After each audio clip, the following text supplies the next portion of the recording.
Hello viewers, welcome to another episode of All Force e-learning program. This is session number 28. Now in this session, we will talk about the applications. We will take up the applications of Gauss Law, a very important topic, right? The applications of Gauss Law. In every entrance examination, you can expect questions based on this.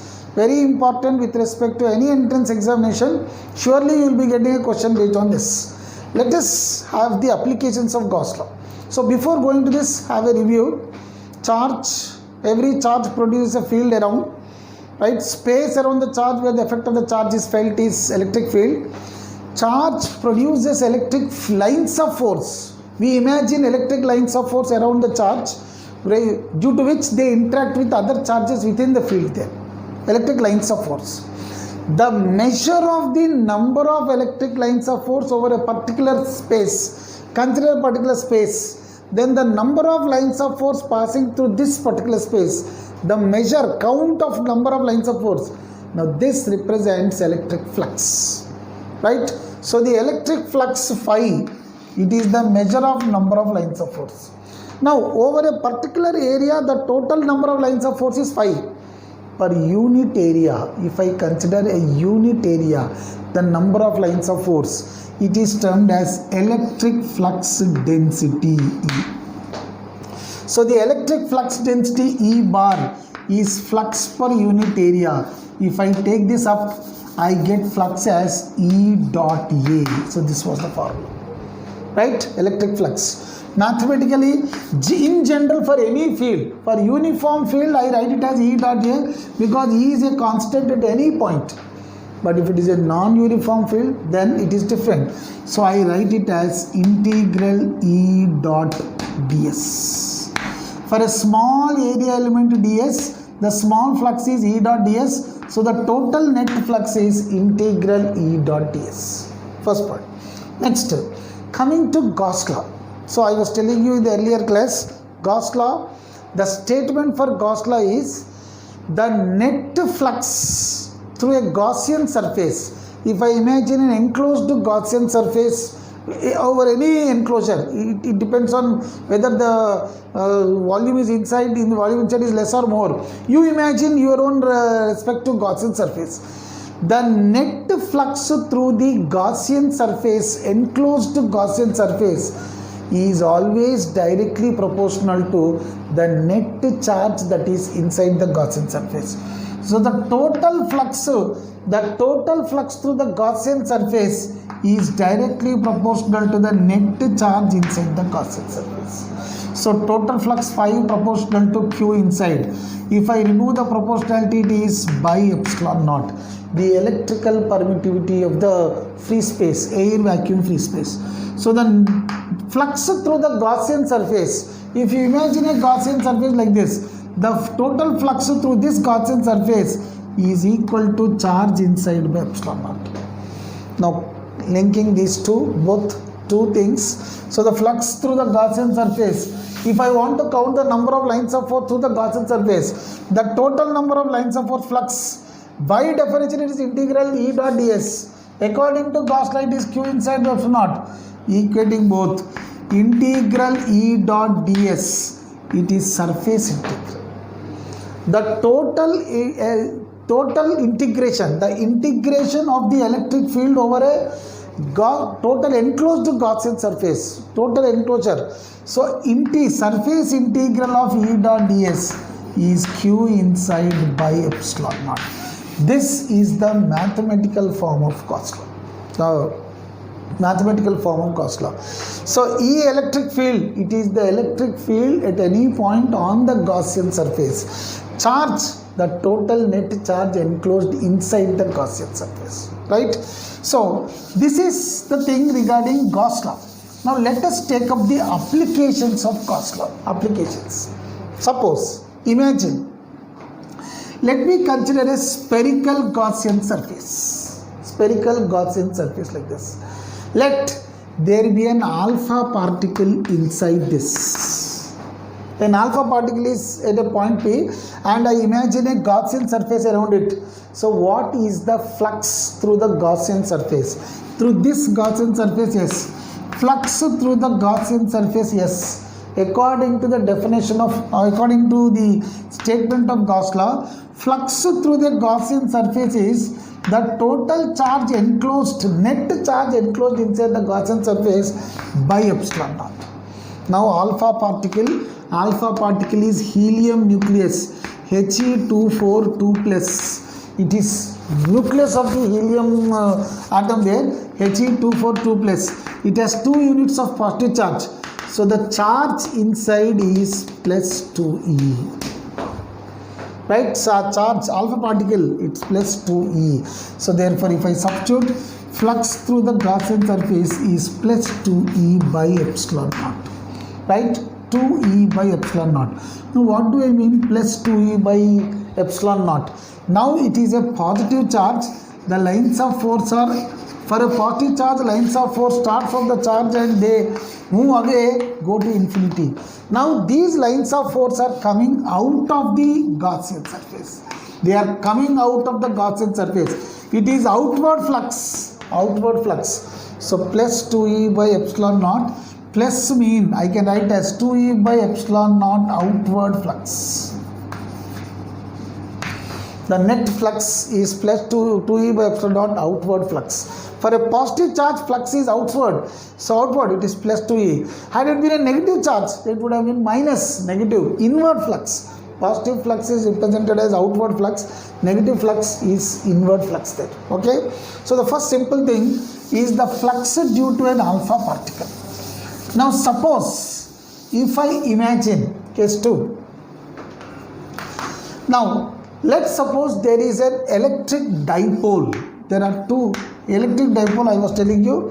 A dipole is a combination of 2 equal and opposite charges separated by a small distance. Let it be minus q and plus q.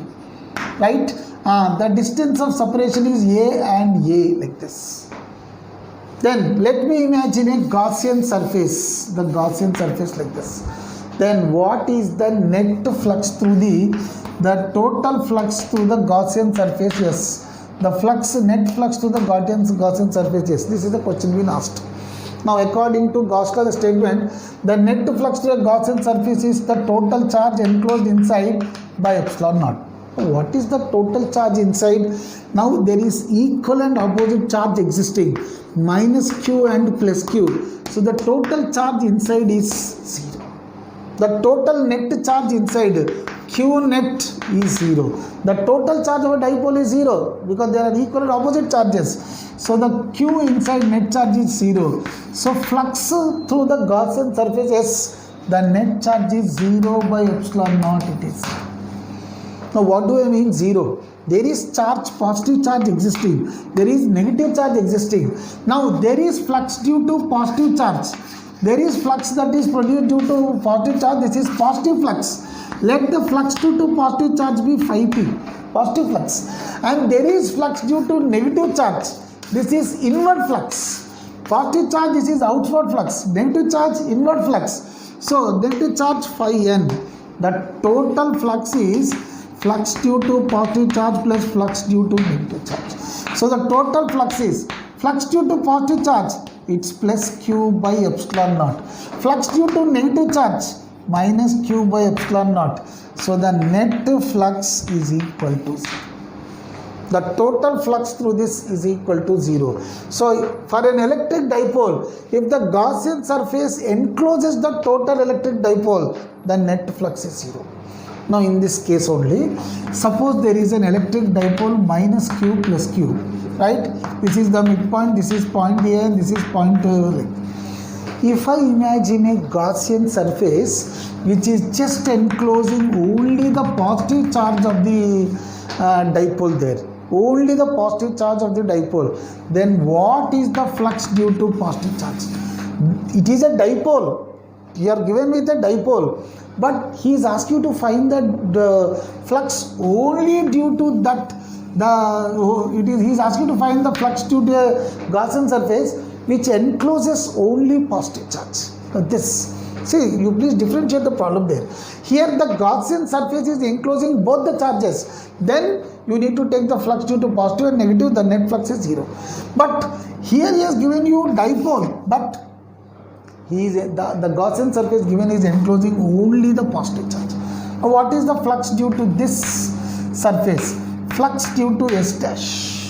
Flux due to S dash. The total flux through the Gaussian surface, actually according to the definition, flux to the Gaussian surface is charge that is enclosed inside, Q inside positive, so it's plus Q by epsilon. But how about negative charge? I was telling you, whenever the charge is outside the Gaussian surface, the net flux due to that charge will be 0, because the lines of force due to this negative charge, the lines of force due to negative charge will be moving like this. They come from infinity and they stop at the negative charge. On one side they enter into the Gaussian surface, at the other side they leave. So the net flux due to this negative charge is 0. So the flux due to this Gaussian surface is plus Q by epsilon. There is no flux over this Gaussian surface due to this negative charge. No flux like this.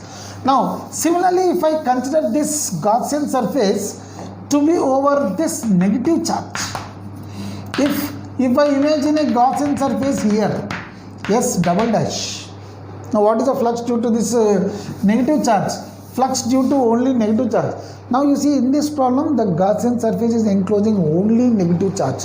The positive charge is outside the Gaussian surface. Whenever the charge is outside the Gaussian surface, then the flux due to this is 0. Now the flux due to S double dash.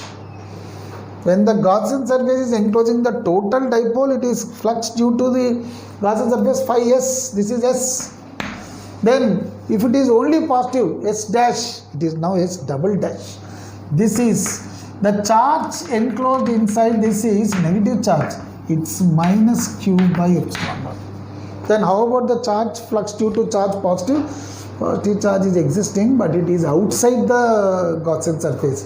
Whenever you calculate the flux due to a Gaussian surface, we have to take up only the charges present inside the Gaussian surface. We are not bothered about the charges present outside the Gaussian surface. There is no net flux produced due to this charge on the outside charge outside the Gaussian surface. So flux due to positive charge is 0. Flux due to positive charge is 0. So the flux due to this is minus Q by epsilon. So the flux due to this is minus Q by epsilon naught. So a problem which is giving you a clear picture, I can imagine the Gaussian surface in any part of it. I can enclose the Gaussian surface totally inside with the Gaussian surface, both the charges existing inside, or the Gaussian surface can be linked only to a positive charge, or it can be to a negative charge. So you have to be careful while taking the Gaussian surface over which charge it is being enclosed. So you should be very careful while considering the Gaussian surface and consider only the charges enclosed inside the Gaussian surface, right? Okay. Next, let us take some another simple points which are concerned to the Gaussian surface.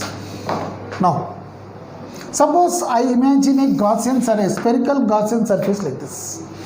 When I was taking the charge at the center of the Gaussian surface, the flux due to this flux phi through the Gaussian surface, phi s, is equal to Q by epsilon. Now he is asking the question, if the charge exists very close to the surface, not touching the surface, very close to it. A Gaussian surface is imagined just very close to, not passing through the charge, it is close to it. Then the net flux through the Gaussian surface is. Now this time, here the position of the charge is different. Earlier we have taken the charge to be symmetrically placed with respect to the Gaussian surface. When I was considering the Gaussian surface, the charge is exactly at the center, symmetrically placed from the sphere like this, symmetrically placed from the surface of the sphere, right? Then for this we got it. Had the position of the charge been asymmetric, it is nearer to one side of the Gaussian surface and far away from the other side, then what would be the net flux? Now, the flux due to a Gaussian surface is independent of the position of the charge inside the Gaussian surface, because if the charge is here, then the total number of lines of force coming out of it this side, the number of lines of force coming out this side and the number of lines of force that's coming out does not differ with respect to its position. The total number of lines of force emerging from the charge is independent of its position. So even if it is here, the number of lines of force coming out will be same, and they have to come out of this Gaussian surface. So it is independent of the position of the surface inside the Gaussian surface. It is to be, you should be very careful. The net flux due to a charge through a Gaussian surface is independent of the position of the charge inside the Gaussian surface, not touching the Gaussian surface, please. Don't consider touching, it is inside. Inside at any point, whether it is symmetrically placed or asymmetrically placed, immaterial. The net charge remains constant. Charge is same. So, first important point, the flux due to a Gaussian surface is independent of the position of the charge inside the Gaussian surface, not touching the surface, please. Okay, right. Another simple point there. Now, consider a charge Q. Let me imagine a sphere, a Gaussian surface of sphere of radius r. S1, let's say the Gaussian surface is S1. Then the flux due to the surface S1 is, according to Gauss law, the charge enclosed inside is plus Q by epsilon naught. Now the question is, imagine another Gaussian surface of double the radius, 2r. If a Gaussian surface of double the radius is imagined, then what? Let it be S2. The flux due to S2 is, right? Instead of this inner surface, inner sphere, now I am imagining another sphere whose radius is twice the initial radius, 2r. Right? 4 times the area. Surface area increases 4 times. Initially it was a small sphere. Now it's a very big sphere. Now what happens to the flux? Very important point. The flux due to a Gaussian surface is independent of its size or shape. It does not depend on the size of the Gaussian surface. Whether it is a small spherical Gaussian surface or a very big spherical Gaussian surface, the number of lines of force emerging from this charge, the number of lines of force passing through this charge remain the same. Same number of lines of force will pass through whether the Gaussian surface is only limited within this or whether it is far away. Because due to this party charge, lines of force start here, extend up to infinity. Up to infinity. They all pass through. No line of force will stop in between, or no line of force will start somewhere in between. Every line of force starts from the surface of the charge, goes to infinity.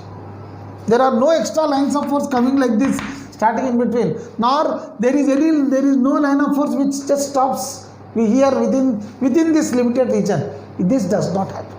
Right? Whatever the number of lines of force that emerge out of this charge, positive charge, they extend up to infinity and the number does not differ. So the flux due to S2 is also equal to Q, charge Q by epsilon naught. So another important point, the net flux to a Gaussian surface is independent of its size. Right? But be careful, the net charge inside should remain same. Suppose, let's suppose there are two charges, Q1 and Q2. Right? Q1 and Q2. Suppose if I imagine a Gaussian surface like this way, and next Gaussian surface this way, then the flux will differ, because size, I don't mean size does not differ, size is independent, size of the Gaussian surface is independent, but the condition is the number of charges, the charge inside should not be differing, the number of charges inside should remain the same, the net charge inside this should remain the same, then there is no difference. Suppose if I consider a smaller sphere and a bigger sphere like this, right? There is a smaller sphere and a bigger sphere, but a charge q1 is here and a charge q2 is here.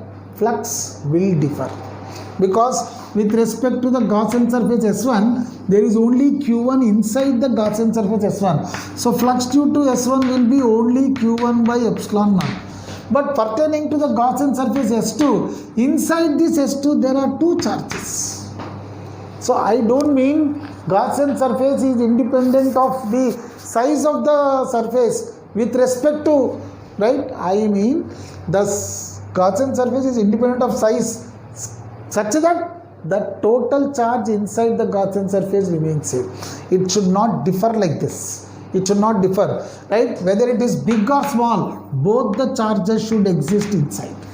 Both the charges should exist inside. If both the charges are inside, then flux due to S1, flux due to S2 will remain the same, right? This is to be, this you have to be very careful regarding this aspect. Okay. Next, consider a charge Q. Charge Q. Let me imagine a spherical Gaussian surface first S1 with the same charge Q.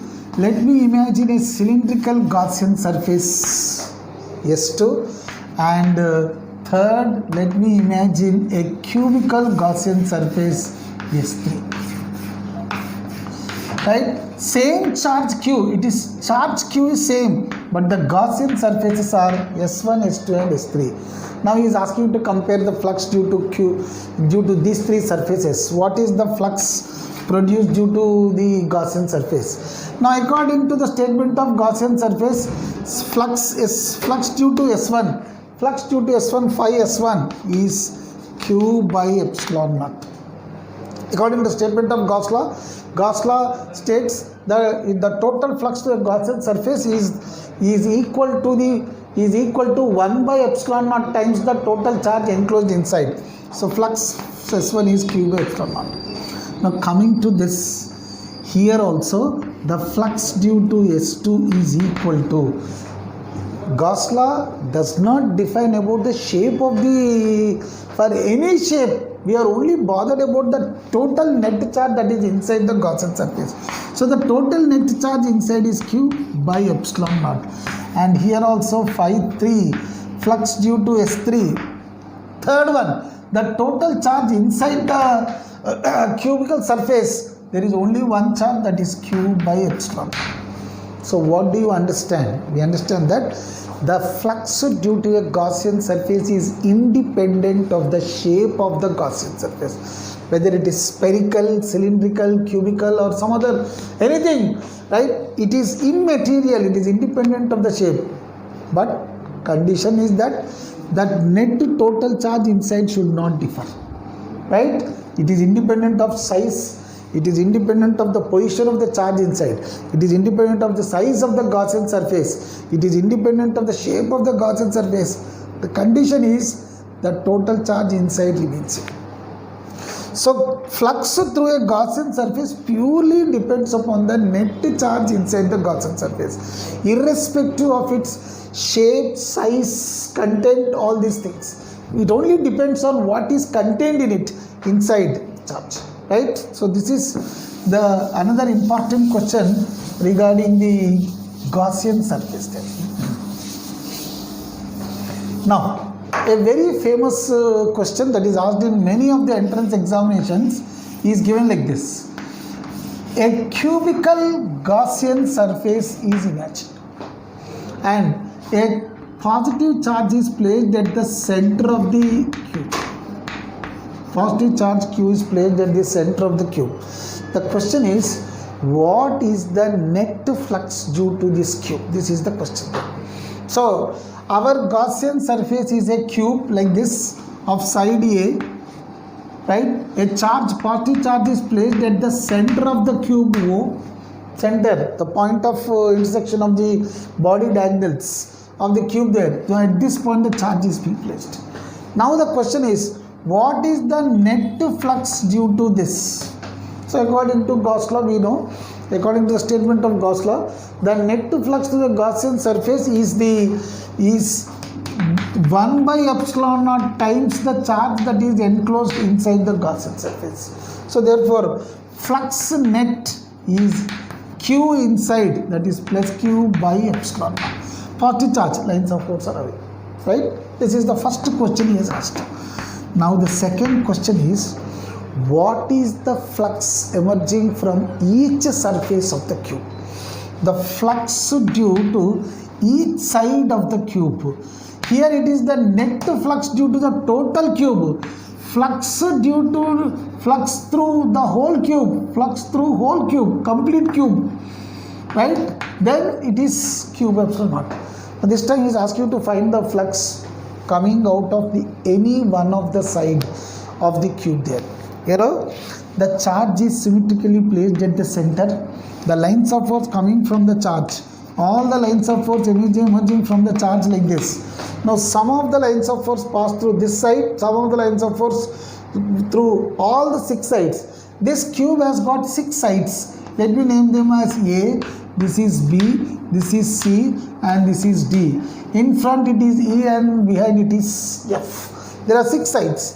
Since the charge is symmetrically placed from all the sides, symmetrically placed with respect to all the sides at equal distance from it, then the number of lines of force passing through each side, will be equal. Suppose if the total number of lines of force are 5, then this total number of lines of force from this charge are equally distributed to all the 6 charges, because the charge is symmetrically placed with respect to this. So each one gets 1/6 of the flux. So 1/6 of the lines of force will pass through side B, 1/6 to side D, 1/6 to side A, 1/6 through this and through this. So the flux due to each side is total flux due to the cube by 6. But total flux to the cube is Q by epsilon naught by 6. So it is Q by 6 epsilon naught. Flux due to each side of the cube is Q by 6 epsilon naught of where total flux through the cube will be Q by epsilon naught. But due to each side, it is 1/6 of the total cube, flux due to cube. So it is Q by 6 epsilon naught. Thank you.